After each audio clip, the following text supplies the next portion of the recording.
Assalamualaikum warahmatullahi wabarakatuh. Selamat Waalaikumsalam. siang, salam sejahtera untuk kita semua. Shalom, Om Swastiastu, Namo Buddhaya, Salam Kebajikan. Oke, untuk menyapa Bapak dan Ibu semua, mungkin saya ada pantun SC ya, biar lebih semangat nih untuk kita mulai Boleh. webinarnya. Duduk di meja sambil tertawa, ayah datang membawa senat. Apa kabar hadirin semua? Selamat Kak. datang di acara Cognoscenti Webinar. Semoga Bapak dan Ibu semua dalam Selamat datang ya keadaan Bapak Ibu. sehat. Semoga Bapak Ibu semua dalam keadaan sehat walafiat. Amin amin ya rabbal alamin. Perkenalkan, nama saya Anissa Dewi Tari. Saya tidak sendirian, saya ditemani oleh rekan saya. Perkenalkan, nama saya Sucitia Purnama. Hari ini saya dan Mbak Nisa bertindak sebagai MC dalam acara Cognoscenti Webinar dengan tema brainstorming tentang proses bisnis tematik. Ya, sebelumnya saya mewakili Cognoscenti Consulting Group mengucapkan terima kasih banyak atas partisipasi Bapak dan Ibu dalam acara Cognoscenti Webinar yang diselenggarakan siang hari ini. Nah, sebagai tambahan informasi, Cognoscenti Webinar adalah kegiatan seminar yang dilakukan secara online untuk membahas topik-topik terkait dengan kebutuhan manajemen organisasi. Nah, Cognoscenti Webinar ini dibuka untuk publik dan free, jadi gratis, dan dilaksanakan 1 bulan sekali dengan tema yang berbeda-beda. Jadi menarik ya Suci ya, tiap bulan temanya berbeda-beda nih. Gratis Benar lagi banget. ya.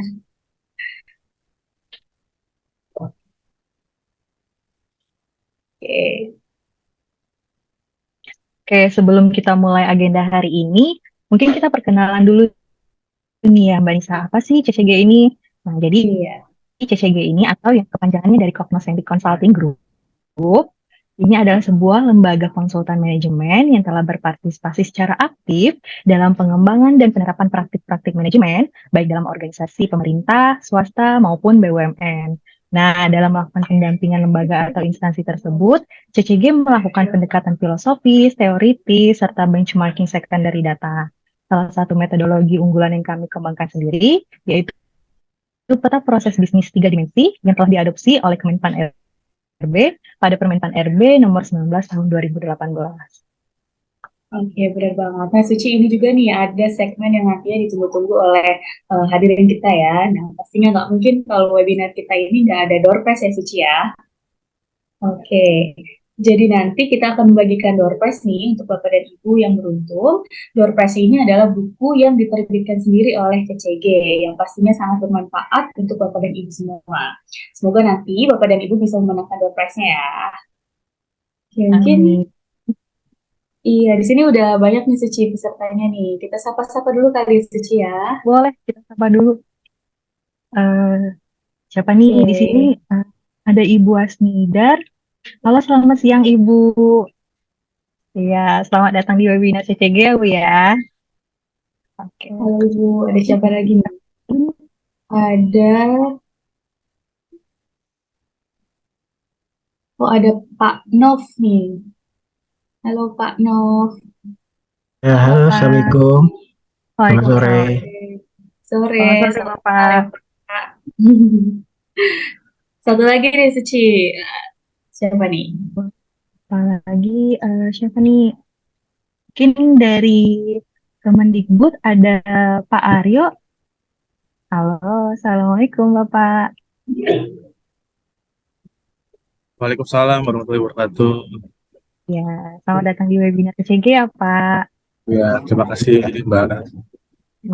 Oke, oh ini ada satu lagi nih Suci. Salah satu klien kita. Ada Pak Martin Anggiat.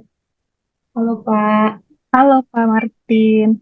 Ya, selamat siang, Bu. Halo, Ya, apa Halo, kabar selamat siang. Pak? Siang. selamat Oke, datang ya Suci. Pak di webinar kita. Terima kasih. Ya. Lagi Nah, Suci? jadi oke, di Oke, lanjut webinar kita deh. kali ini ya kita akan dipandu sama moderator cantik yaitu dari Mbak Ita atau Mbak Nugraheni Puspitasari, biasa dikenal dengan Mbak Ita. Nah, Mbak Ita ini sendiri merupakan salah satu konsultan senior di Cognoscenti Consulting Group. Saya sapa dulu ya. Halo Mbak Ita, selamat siang. Halo. Halo Mbak Suci, Mbak Apa Nisa. kabar Suara Mbak saya Ita? jelas? Jelas. Jelas. Oke, Jauh siap. nih ya, Cici orang jauh nih. Iya, jauh nih. Nyebrang pulau. Iya, bener banget. Udah siap, Mbak Ita? Insya Allah siap. Oke, semoga signal di sana aman ya Kak Ita ya. Siap, amin. Oke. Karena Mbak Ita udah siap nih, jadi mungkin kita langsung saja ke acara intinya. Saya persilakan Mbak Ita selaku moderator show siang hari ini. Oke, baik. Terima kasih Mbak Nisa, Mbak Suci. Selamat siang Bapak dan Ibu, selamat sore juga. Oke, mungkin beberapa kali kemarin ya sudah ada yang kenal dengan saya atau ada juga yang baru bertemu. Izinkan saya kembali perkenalkan diri ya. Nama saya Nugrahini Puspitasari. Saya akan berlaku sebagai moderator dan nanti akan ditemani oleh dua narasumber kita yang sangat luar biasa tentunya. Untuk kali ini spesial nih ya. Untuk kali ini kita mengundang dua narasumber kita yang hebat. Oke, mungkin boleh saya panggil ya satu persatu. Oke, saya panggil dulu ada Bapak Prihandoko dan Bapak Irfan. Mungkin boleh di... Oke, satu lagi. Oke, halo Bapak Prihandoko, Pak Irfan, sehat? Halo. Ya, alhamdulillah, Mbak. Alhamdulillah, sibuk ya Pak ya. Oke, kita gangguin dulu nih untuk sharing-sharing ya Pak ya, nggak apa-apa ya sama teman-teman di sini. Karena memang mengharapkan sekali nih kehadiran dari Pak Prihandoko dan Pak Irfan yang udah lama banget nih Pak sebenarnya ditunggu-tunggu sama teman-teman di sini. Oke, mungkin teman-teman sebelum kita mulai berbincang ya nanti akan banyak langsung dengan narsum ahli kita ini. Nah, tak kenal maka tak sayang. Nah, seperti kata pepatah itu sehingga kita kenalan dulu ya dengan dua pembicara luar biasa kita ini yang kebetulan berasal dari satu instansi yang sama Bapak dan Ibu, yaitu sama-sama dari Deputi Bidang Kelembagaan dan Tata Laksana dari Kementerian Pan-RB. Nah, luar biasa ya, kita langsung memanggil narsum ahlinya nih nanti untuk sharing bersama kita dan kita sama-sama belajar di sini. Oke, nah untuk nanti pembicara pertama kita ini ada Bapak Francisco Saverius Prihandoko, STPMM atau akrab disapa dengan Bapak Prihandoko. Nah, beliau ini keren nih Bapak dan Ibu, merupakan lulusan pasca sarjana Magister Manajemen dalam konsentrasi Manajemen Keuangan dari Universitas Gadjah Mada. Nah, sebelumnya beliau ini mengenyam pendidikan Sarjana Teknologi Pertanian, jurusan Teknologi Hasil Pertanian Universitas Gadjah Mada juga. Nah, saat ini beliau di Kementerian Pan-RB sebagai analis kebijakan muda. Nah, keren ya teman-teman, kapan lagi nih kita punya kesempatan nanti ngobrol langsung dengan Pak Prihandoko yang mungkin jadwalnya ini sangat padat banget nih teman-teman, tapi kali ini bisa meluangkan waktu untuk sharing bersama rekan-rekan semua. Nah, satu lagi yang ingin saya perkenalkan, nah ini ada Bapak Irfan. Nah, di sini nama lengkapnya Bapak Irfan Firmansyah, SIP MBA, atau akrab disapa Bapak Irfan. Nah, Bapak Irfan ini lebih keren lagi nih, teman-teman. Ternyata lulusan S2 dari MBA Southern Taiwan University, di mana sebelumnya mengenyam pendidikan S1 jurusan Hubungan Internasional di Unpad Bandung. Keren ya, teman-teman. Oke. Nah, selanjutnya Bapak dan Ibu, untuk sesi nanti ini akan langsung dipandu oleh kedua narsum kita. Nah, kedua narsum kita ini nanti akan menyampaikan topik-topik dan konsep terkait peta proses bisnis tematik beserta isu-isunya. Nah, sudah siap Pak Prihandoko, Pak Irfan untuk sharing-sharing bersama kami? Oh, sinyalnya terputus ya tadi saya. Aman? Aman? Oh, aman. Oke.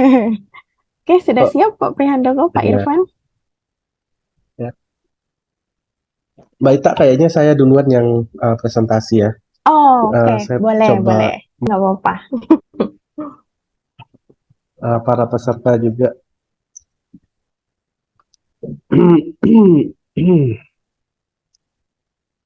Bismillahirrahmanirrahim. Kita coba lagi.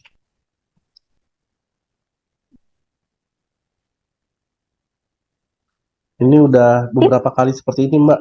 Kayaknya masalahnya memang di laptop saya. Nggak apa-apa, Pak. Bentar Bisa, lagi ya? langsung laptop baru. Siap. Oke, silakan Bapak Irfan. Waktu dan tempat saya persilahkan. Ya, baik. Terima kasih. Assalamualaikum warahmatullahi wabarakatuh. Tadi sebagai seperti yang sudah dikenalkan oleh Mbak Ita, uh, saya Irfan Firmansyah dari Deputi Bidang Kelembagaan dan Tata Laksana, yang kebetulan kami saat ini memang sedang membuat uh, bukan peraturan, sedang menyusun proses bisnis tematik yang sebenarnya memang ada diamanatkan dari Perpres 132 mengenai arsitektur SPBE. Nah, jadi dari situlah kita tahun ini sebenarnya dari mulai tahun lalu sudah mulai memetakan proses bisnis tematik. Ada beberapa tema yang kita godok, uh, tapi yang saat ini akan kita sampaikan adalah lebih ke arah memperkenalkan apa sih yang dimaksud dengan proses bisnis tematik, latar belakangnya seperti apa, dan kemudian nanti kaitannya dengan kalau ada Bapak Ibu dari daerah atau dari instansi lain, nanti kaitannya nanti akan bagaimana ke tempat Bapak Ibu dan bagaimana re-engineering proses bisnis tersebut juga nantinya. Oke, ini yang tadi sekilas kami sampaikan ya, bahwa ini dimulainya itu adanya dari Perpres nomor 132 tahun 2022 mengenai arsitektur SPBE nasional, di mana di Perpres ini ada dua hal yang sangat sangat perlu di-highlight, yaitu mengenai referensi arsitektur SPBE dan domain arsitektur SPBE. Nanti referensi ini akhirnya nanti akan diarahkan menjadi domain arsitektur SPBE yang menjadi kerangka dasar yang mendeskripsikan substansi arsitekturnya. Nah, untuk referensi dan domain ini sendiri, langkah awalnya itu adalah pembuatan proses bisnisnya. Nah, jadi memang sekarang sudah mulai kita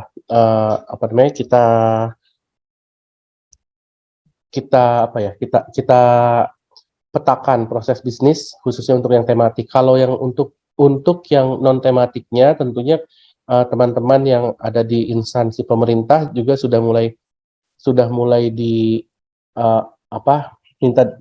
dikejar mungkinnya oleh Asdep SPBE untuk mulai menggambarkan proses bisnis di lingkungannya, khususnya terkait dengan layanan yang bisa dikembangkan menjadi layanan yang berbasis elektronik.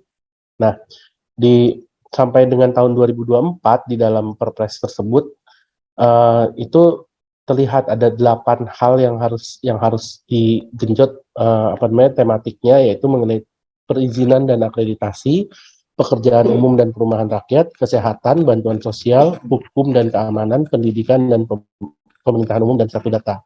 Nah, tentunya ini sesuatu yang masih luas ya. Jadi walaupun ini sudah tampak seperti tema, tapi dalam kajian kami dalam pemetaan proses bisnis tematiknya itu tetap harus dikerucutkan lagi. Seperti contohnya terkait bantuan sosial itu bantuan sosial ini kita lebih mengkerucutkannya lah.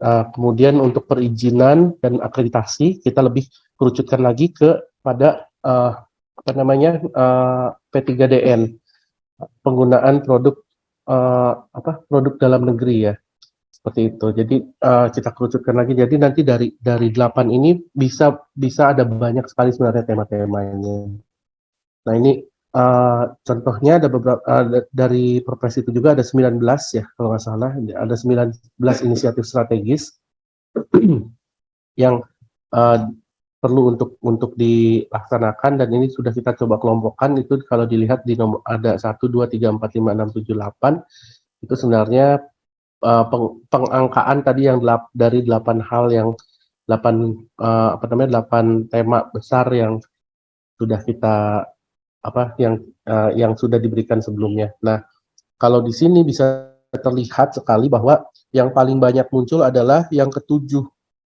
Nanti tema ke-7 ini banyak sekali. Kalau 7 itu sebenarnya masuk ke dalam pembangunan portal administrasi pemerintahan.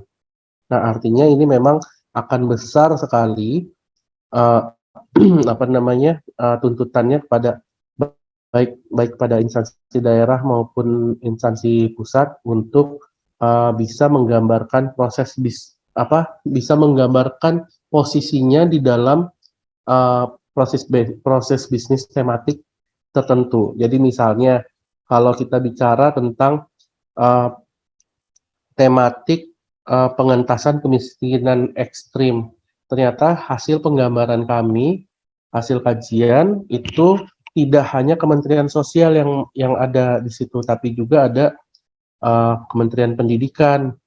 Oh, maaf, kami tidak berbicara tentang ini, harusnya tidak berbicara tentang instansi, tapi ada urusan sosial, ada urusan pendidikan, ada urusan kesehatan, dan hingga urusan perumahan rakyat dan pekerjaan umum juga ada. Jadi nanti disitulah ketika sudah tergambarkan di dalam peta tematik kami, nanti misalnya terkait kemiskinan ekstrim itu ada urusan pendidikan, yang dimana kalau pendidikannya meningkat, maka nanti orang tersebut bisa memiliki potensi untuk berpenghasilan lebih tinggi karena mungkin dia bekerja, bisa lebih mudah mendapatkan bekerja dan lain-lain. Nah, maka di situ nanti Kementerian Pendidikan sebagai instansi yang membidangi urusan pendidikan.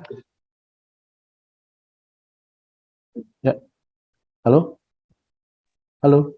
Iya, masih tersambung, Pak. Maka jika tergambarkan ada Kementerian Pendidikan di situ, maka nanti Kementerian Pendidikan perlu menggambarkan lagi proses bisnis yang terkait dengan peningkatan pendidikan tersebut. Nah, jadi nanti dari gambar besar yang kami buatkan, tentu tidak hanya Menpan saja yang membuat, tapi ini akan berkoordinasi juga dengan stakeholder, instansi pemerintah dan lembaga yang di luar pemerintah juga, itu dapat bisa saja tergambarkan di dalam peta proses bisnis tematik tersebut. Nah, kemudian tadi ini sudah kita sampaikan juga ya, targetnya sampai 2024 ini ada 8 ini: perizinan dan akreditasi, pekerjaan umum dan perumahan rakyat, kesehatan, bantuan sosial, hukum, keamanan, pendidikan, pemerintahan umum, dan satu data Indonesia. Nah,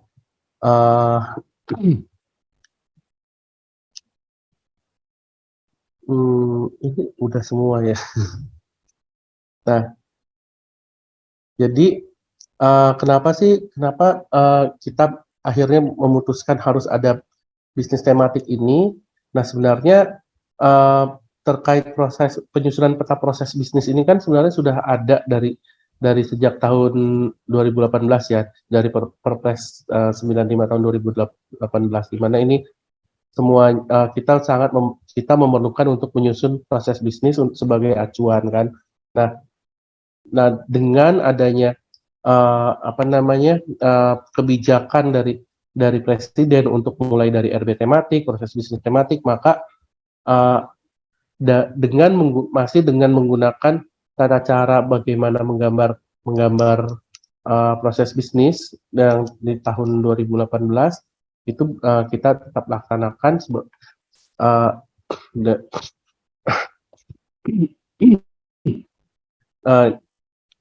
tentunya dengan menyesuaikan dengan kebutuhan tema yang saat ini dijadikan target.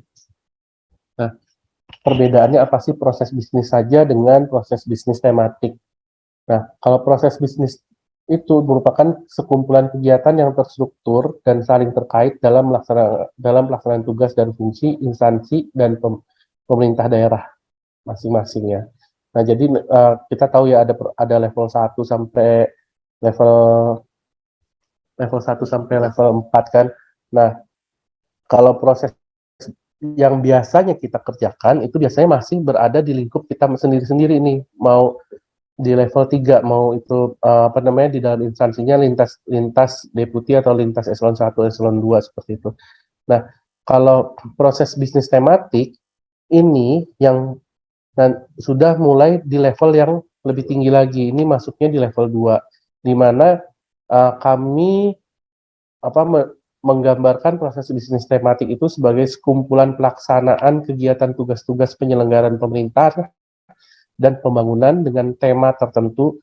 Ini saling terkait satu sama lain, membentuk sebuah proses yang melibatkan antar instansi pemerintah untuk menghasilkan output atau layanan kepada pengguna layanan atau sasaran target organisasi, target pemerintahan dan pembangunan sesuai temanya. Nah, ini tentunya sama sebenarnya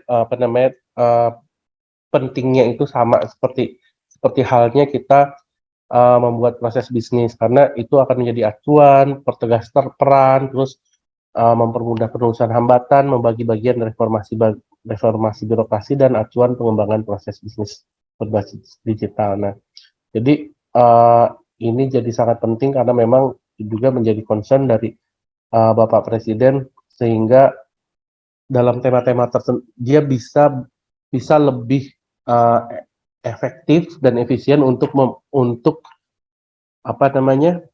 memantau tema-tema yang dia targetkan.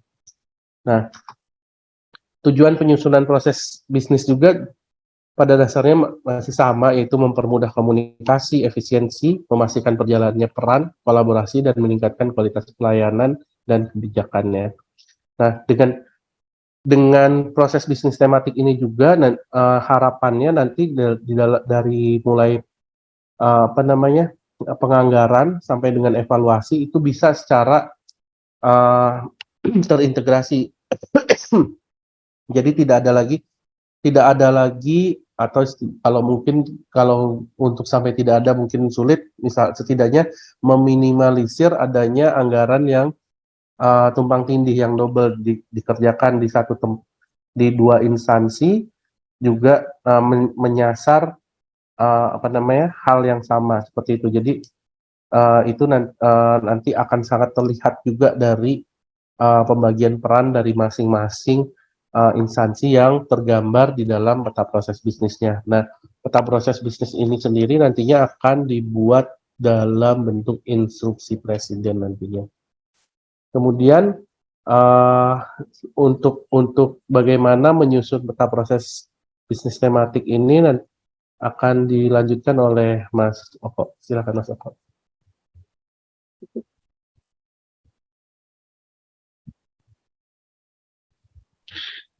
Ya baik, terima kasih Bapak Ibu. Mohon izin Mbak Ita untuk melanjutkan ya. Jadi, Iya, silakan Pak. ya sebenarnya kalau masalah bagaimana cara untuk membuat peta proses bisnis, kemudian untuk baik tematik maupun tidak, itu sebenarnya kan sama ya, karena namanya proses bisnis itu ya seperti itu, adalah gambaran yang menghubungkan proses seperti itu. Hanya masalah ruang lingkupnya yang berbeda seperti itu kan ya Pak Ibu ya. Jadi kalau nanti dikatakan oleh Aipan bahwa untuk yang perempan 19 itu adalah yang di ruang lingkupnya di level 3, yaitu yang di dalam unitnya sendiri. Kalau yang tematik itu ruang lingkupnya di atasnya, yaitu antar instansi seperti itu Bapak Ibu. Jadi kalau bagaimana cara menyusunnya sama sebenarnya, yang itulah namanya BBM life cycle, siklus BBM seperti itu kan ya. Jadi pertama kali untuk menyusun itu sama, kita harus bisa merencanakan dan memetakan proses apa saja yang terkait, kemudian proses ownernya siapa, instansi-instansi apa saja yang harus terkait seperti itu. Dari proses pembentukan timnya, merencanakan penyusunan, identifikasi proses, memetakan, sampai dengan proses penetapannya sebenarnya seperti itu kan ya. Kemudian baru setelah itu sebenarnya sudah ada di dalam perempan 19, yang dalam perempan 19 itu ada 2 metode ya Bapak Ibu ya. Kalau kita bedah lagi, yang pertama menggunakan flowchart dan menggunakan BUMN seperti itu kan ya. Dan itu kalau boleh sedikit isu bahwa kedepannya mungkin akan ada perubahan sedikit untuk yang di perempan 19 ya. Seperti itu. Kemudian setelah itu kita tidak melihat lanjut di dalam perempan 19 itu. Dalam perempan 19 dikatakan bahwa setiap instansi dalam waktu 1 tahun wajib untuk melakukan evaluasi seperti itu. Tetapi bagaimana cara mengevaluasinya, bagaimana cara apa namanya memonefnya itu yang tidak diatur secara rinci di dalam Perpres 19. Mungkin itu nanti yang juga akan kita apa namanya kita tambahkan lagi di dalam revisinya seperti itu kan ya. Jadi setelah perencanaan pemetaan itu nanti akan ada analisis proses bisnis. Di situ akan mengidentifikasi berbagai permasalahan yang muncul. Kemudian apa namanya? Apakah ada keluhan pengguna layanan? Apakah suatu proses itu ada kelemahannya ada di mana, kekuatannya ada di mana? Apakah perlu dilakukan penyederhanaan seperti itu kan ya. Kemudian setelah itu dirancang lagi perencanaan dan permodalan proses bisnis yang ingin kita apa namanya kita acu seperti itu. Kalau yang pertama tadi kan perencanaan pemetaan dalam artian kita menyusun peta proses bisnis masih as condition apa namanya proses yang apa adanya seperti itu. Dengan adanya analisis proses bisnis kita dapat merencanakan proses bisnis, membuat proses bisnis yang memang sudah apa namanya sudah kita inginkan yang apa istilahnya to be apa setelah SS to be ya benar yang to be yang kita inginkan seperti itu kan ya seperti itu jadi nanti akan dilakukan proses re-engineering terhadap proses yang sudah ada seperti itu. Kemudian setelah itu kita lakukan implementasi, kita secara berkala juga akan dilakukan pengawasan pengendalian dan apabila apa namanya dilakukan pengawasan pengendalian baru nanti ada penyesuaian lagi seperti itu. Jadi itulah proses life cycle-nya seperti itu Bapak Ibu. Kemudian lanjut Aiman di dalam Permen 19 memang belum diatur mengenai bagaimana cara re-engineering-nya. Itu yang akan kita atur dalam revisinya. Nah, iya, di sini adalah tahapan kalau kita boleh mau apa ya menggambarkan secara dalam garis alurnya bahwa pertama kali adalah dilakukan identifikasi masalah untuk membuat proses yang as is, proses apa adanya. Di situ ada problem analysis, ada problem statementnya seperti apa, kemudian yang stakeholder inginkan seperti apa, kemudian baru nanti kita mendapatkan as is-nya. Baru dilakukan implementasi dan baru dilakukan re-engineering. Dalam re-engineering itu nanti kita akan melakukan proses analisis. Proses analisis terhadap kekurangan, kelebihan, apa namanya, proses-proses yang ada seperti itu. Kemudian kita akan membuat mungkin semacam jagam tulang ikan ya. Situ nanti ketika terjadi masalah yang terjadi itu apa saja. Kemudian kita lihat lagi root cause-nya di yang mana seperti itu. Itu yang akan kita gali lagi bagaimana cara membenahinya seperti itu. Kemudian kita juga akan menggunakan value added analysis dan analisis kompleksitas proses seperti itu. Baru dari situ data-data yang kita punya akan dilakukan rekayasa untuk mendapatkan proses bisnis yang bersifatnya to be yang akan kita inginkan seperti itu. Bentuknya to be itu bisa dari redesign, ada rework, ada remove proses mungkin, ada replace proses yang mungkin prosesnya di depan kita replace ke belakang, atau mungkin kita outsource-kan, kita lepaskan proses itu untuk menjadi proses dari pihak luar. Kalaupun itu yang lebih efektif seperti itu kan ya. Kemudian setelah kita dapatkan to be, nanti kita bandingkan menggunakan value added analysis dan analisis kompleksitas proses juga yang apa namanya yang sebaiknya SS itu bisa harus lebih besar dibandingkan dengan to be-nya seperti itu. Jadi nanti setelah itu memang seperti itu memang sudah tepat baru nanti kita lakukan implementasi dan nanti prosesnya akan kembali lagi ke awal ya selama apa namanya secara berkala seperti itu. Ya, ini nanti yang beberapa metode yang akan kita coba ajukan. Memang ini proses perempuan ini belum muncul ya Bapak Ibu ya. Jadi kita ini masih dalam proses pembahasan. Ini beberapa beberapa model analisis yang akan coba kita ajukan untuk melakukan re-engineering untuk menilai apakah suatu proses itu efektif atau tidak, efisien atau tidak seperti itu. Kita akan lihat menggunakan beberapa tools. Kita adopsi dari total quality management kan ya seperti itu. Jadi nanti mungkin akan ada dua mana kelompok besar. Kita melihat secara kuantitatif dan kita melihat secara kualitatif.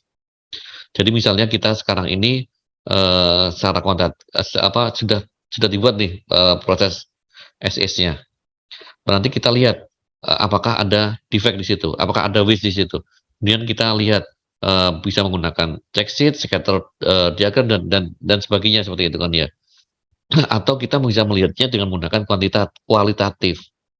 Kita bisa menggunakan dari voice of business, kita lihat dari bisnis-bisnis yang lain seperti apa, atau menggunakan voice of customer ya, kita semacam pelayanan publik yang semacam kita nanti akan berikan kuesioner kepada konsumen, apakah pelayanan yang kita punya itu sudah memuaskan atau belum. Bila mana belum, proses mana yang mungkin terjadi masalah, itu nanti akan kita bedah untuk kita re-engineering lagi seperti itu. Mungkin lanjut, Ya, ini ada beberapa ways ya di dalam teorinya. Dari teori land service-nya bahwa ada 8 ya. Ada 8 indikator masalah, ada 8 ways-nya. Yang pertama adalah defect. Defect itu merupakan produk yang rusak atau tidak sesuai dengan spesifikasi. Nah, tapi ini lebih ke arah produk-produk yang sifatnya adalah swasta yang hardware ya. Bisa jadi kalau kita di pemerintahan mungkin lebih banyak nanti akan ada penyesuaiannya karena kan belum tentu defect itu ditemukan seperti itu kan ya. Kadang-kala kan misalnya kebijakan itu apakah kebijakan itu kan kebijakan yang rusak itu kan tidak ini, tetapi mungkin kebijakan yang tidak sesuai dengan apa yang diinginkan, itulah defect seperti itu. Nanti akan ada beberapa penyesuaian definisi.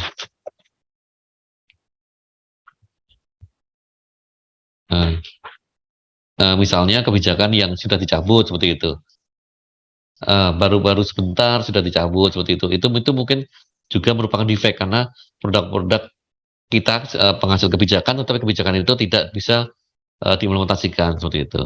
Atau mungkin over production atau waiting ya. Waiting itu adalah pemborosan. Jadi istilahnya seharusnya yang pelayanan publiknya itu 6 hari selesai, itu bisa berlarut-larut seperti itu. Kemudian ada juga yang non-utilized talent. Itu adalah menempatkan orang yang tidak sesuai dengan kemampuannya. Seperti itu. Kemudian ada transportasi, kemudian ada inventory, kemudian motion ini sebenarnya kalau dalam masukan kami sebenarnya kalau di swasta jelas ya. Jadi kalau proses bisnis itu seringkali melibatkan letak dari orang itu seperti itu kan ya. Misalnya prosesnya dari A ke B ke C seperti itu. Jadi proses orang yang menangani proses A itu biasanya bersebelahan dengan orang yang menangani proses B seperti itu. Tetapi kalau di pemerintahan kan seringkali tidak seperti itu. Jadi misalnya saya misalnya di anas kebijakan harus melaporkan ke atasan saya duduknya jauh di sana seperti itu. Bisa jadi itu yang akan kita coba kita sesuaikan. Misalnya berbeda gedung atau berbeda apa, itu akan mempengaruhi memperlambat suatu proses seperti itu. Kemudian ada juga yang extra processing, ada metode kerja yang dirasa kurang baik atau kurang fleksibel seperti itu. Lanjut. Nah, ini gambarnya saja ya, contoh ilustrasinya apa itu check sheet, scan diagram seperti itu kita akan lihat seberapa sering terjadinya waste dan di mana terjadinya waste itu seperti itu. Lanjut saja. Ini juga sama ya, ada statistik critical process control chart, voice of business, voice of customer.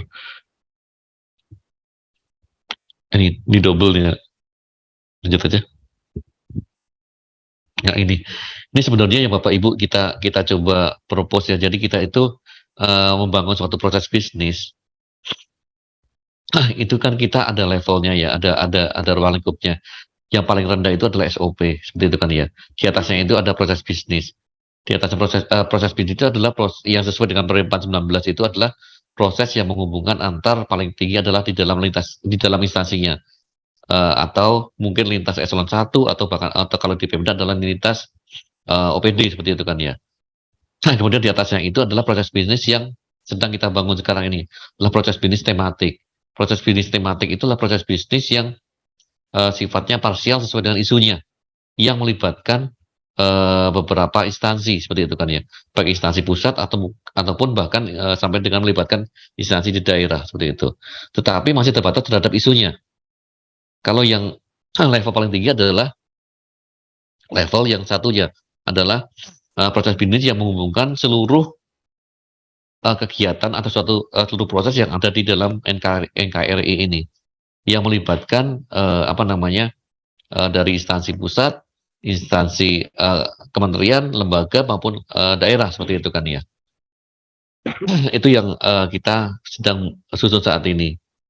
Nah, sekarang kita sebenarnya pengen meletakkan proses bisnis yang sedang kita buat sekarang, misalnya yang di di dalam Permen 95 itu berdasarkan kalau penggambaran kami sih sifatnya adalah peta yang flat design ya, seperti itu. Jadi kita itu melihat NKRI itu adalah semacam peta puzzle yang sifatnya adalah datar seperti itu. Jadi ketika suatu instansi belum membuat suatu proses, proses bisnis, akan terjadi puzzle yang warnanya hitam seperti itu. Jadi nanti presiden akan tahu proses mana yang belum terbangun, proses mana yang belum saling terhubungkan seperti itu. Seperti itu. Jadi ini nanti sedang diinisiasi oleh SBBE ya di dalam Perpres 132. Mungkin lanjut aja. Jadi nanti akan kita hubungkan nih, sebenarnya ini contohnya mungkin kita sedang membangun proses bisnis, kita sedang meletakkan proses bisnis yang di Menpan dan meletakkan proses bisnisnya ANRI seperti itu. Mungkin seperti ini. Ini dalam gambaran kami. Jadi Kementerian Pan-RB itu kan melaksanakan urusan melaksanakan sektor pemerintahnya itu adalah sektor pemerintahan umum. Di dalam pemerintahan umum itu ada beberapa urusan. Kalau secara total ada 9 sektor pemerintahan dan ada 46 urusan. Nah, kemudian diturunkan lagi dalam masing-masing urusannya itu dalam fungsi pemerintah, subfungsi pemerintahan, dan mungkin sub-subfungsi sampai dengan level yang terakhirnya seperti itu. Jadi kita itu pengen meletakkan semua proses bisnis itu di dalam ranahnya masing-masing. Seperti itu. Jadi kalau dalam konsep kami, karena yang melaksanakan urusan itu adalah kementerian, maka level 3 ini diisi dulu oleh urusan-urusan yang dilaksanakan oleh kementerian, seperti itu. Kalau dalam gambaran kami, Kementerian Pan-RB itu melaksanakan fungsi dari urusan aparatur negara. Di situ ada, kalau kita coba bedah lagi, ada 7 fungsi dari urusan aparatur negara. Ada reformasi birokrasi, aparatur negara, pengawasan, kelembagaan, tata laksana, SDMA ya, sumber daya aparatur, dan pelayanan publik seperti itu. Kemudian dari masing-masing ini akan di breakdown lagi. Seperti itu. Kelembagaan misalnya ada perubahan kebijakan, ada koordinasi dan sinkronisasi seperti itu. Mungkin kalau yang di sumber daya aparatur seperti itu. Nanti kita breakdown lagi. Ada sumber daya manusia aparatur, ada manajemen aparatur sipil negara seperti itu. Kemudian kita juga akan menempatkan misalnya proses bisnisnya ANRI itu. Mungkin dalam gambaran kami, ANRI ini tidak menurunkan secara langsung urusan pemerintahan, tetapi menurunkan dari subfungsi tata laksana yang ada yang merupakan fungsinya dari Kementerian Pan-RB seperti itu. Jadi akan meneruskan. Jadi fungsi ANRI ini akan terlekat pada level kelima seperti itu. Sudah sampai dengan nanti fungsi ini akan terbreakdown lagi ke bawahnya. Jadi nanti cita-cita kita kita bisa melihat pasal ini Bapak Ibu. Pasal ini misalnya Kementerian A itu berada pada urusan apa, melaksanakan apa seperti itu. Nanti akan diturunkan lagi ke bawahnya seperti itu. Nanti belum tentu juga misalnya kami ya, misalnya di Kementerian Pan-RB juga ada fungsi perumusan kebijakan. Fungsi perumusan kebijakan itu, dan itu kan ada proses harmonisasi. proses harmonisasi itu mungkin nanti melupakan sebagian fungsi dari urusan hukum yang diampu secara fungsinya oleh Kementerian Hukum dan HAM. Seperti itu. Jadi nanti kita juga melaksanakan sebagian fungsinya dari Kementerian Hukum dan HAM, tetapi pada level yang di bawah, seperti itu. Karena level atasnya itu dilaksanakan oleh Kementerian Hukum dan HAM, seperti itu. Kemudian misalnya kami di kementerian kan juga ada proses untuk supportingnya ya, proses untuk pengawasan, proses untuk keuangan, seperti itu. Keuangan itu juga sama, melaksanakan fungsinya Kementerian Keuangan pada level yang di bawah, seperti itu. Jadi nanti kita akan melekatkan sebenarnya siapa pengampunya, siapa yang bisa akan melaksanakan lembaga kita akan bisa melihat keterkaitan antar lembaga itu dari proses bisnis secara luasnya. Inilah yang akan kita bangun sebagai pengembaraan level satunya, seperti itu Bapak Ibu. Lanjut. Nah, ini hanyalah masalah kodifikasi saja ya. Jadi nanti kita pengen sebenarnya misalnya di di proses bisnis perumusan kebijakan seperti itu. Misalnya kode proses bisnisnya adalah PAN 010101. Ini nanti akan merefer secara nasional, itu akan merefer pada kotak yang mana seperti itu. Kotak itulah yang akan kita cantumkan dalam ini DAB atau RAB ya. 09, 06, 04, 01, 01 seperti itu. Jadi kita nanti akan tahu sebenarnya penggambaran ini itu akan mengisi kotak di kode yang ini seperti itu. Nah, seperti itu Bu Ibu. Jadi ini nanti akan kita propose sebagai perbaikan dari Permen 19. Karena nanti kita pengen sebenarnya proses bisnis itu akan bisa terbangun dari level yang paling bawah, SOP, sampai dengan proses yang paling atas yang di tingkat level satunya seperti itu. Karena kedepannya juga akan kita gabungkan antara SOP dan proses bisnis, karena pada dasarnya sebenarnya SOP dan proses bisnis itu merupakan suatu hal yang sama. Nah, hanya ruang lingkupnya yang berbeda kan ya Bapak Ibu ya. Seperti itu. Mungkin seperti itu Mbak Ita untuk paparan singkat kami sebagai pemateri diskusi kita ya. Baik, seperti itu. Kita kembalikan ke Mbak Ita. Baik, terima kasih banyak nih Bapak Irfan, Bapak Prihandoko atas sharingnya luar biasa ya. Wah, keren banget nih, kita dapat konsep baru. Tadi juga ada colongan ya Bapak dan Ibu kalau ini masih dalam tahap diskusi ya Pak ya. Jadi sebelum launching, kita coba diskusi dulu nih dari teman-teman sekalian yang di bidang tata laksana.